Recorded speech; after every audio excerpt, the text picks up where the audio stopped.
we went for lunch at the pub up the road with my sister-in-law, who comes from Dorset, and there came two gentlemen in, two elderly gentlemen, and they sat next to us, and I was so intrigued in the way that they spoke, because I've got myself one of them things you open up and you shove your dinner in it and it warms it up. And what do they call them? Summit wave.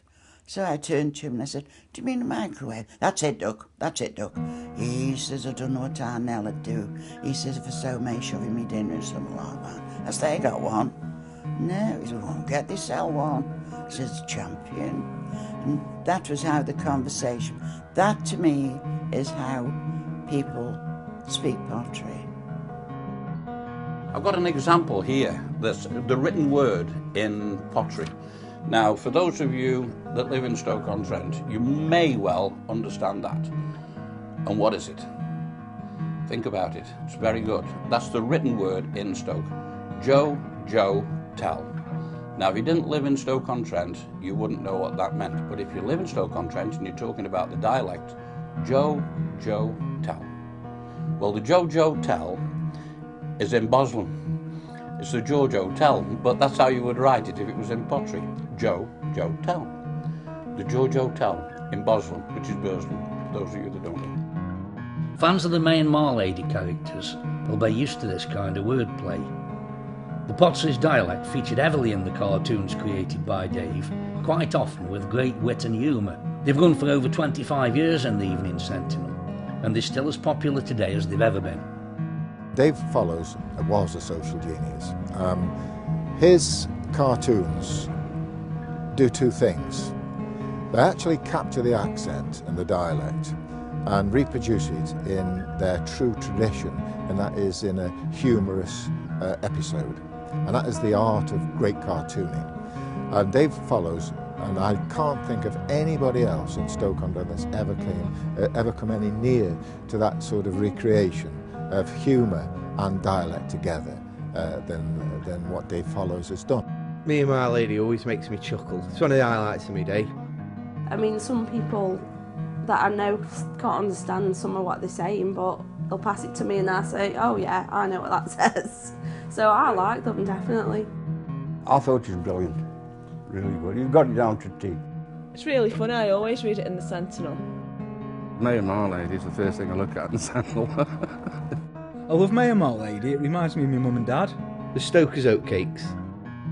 If you gave somebody a speech or a letter written in Potteries Dialect, everyone would give up.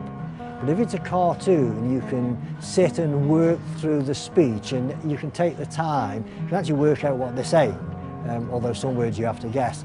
So I think using that form of media helps to keep the dialect alive. Dave Fellows was absolutely marvellous at doing what he did with his May and Marlady. And a lot of the old Stoke-on-Trent people, men would say, "I'm taking Marlady out tonight." And Marlady still hangs on today. There's a lot of my mates will say, "I better get on because of Marlady." I mean, everybody used to say, May and Marlady are going to soon or two, you know. It wasn't the wife and I like anything like that.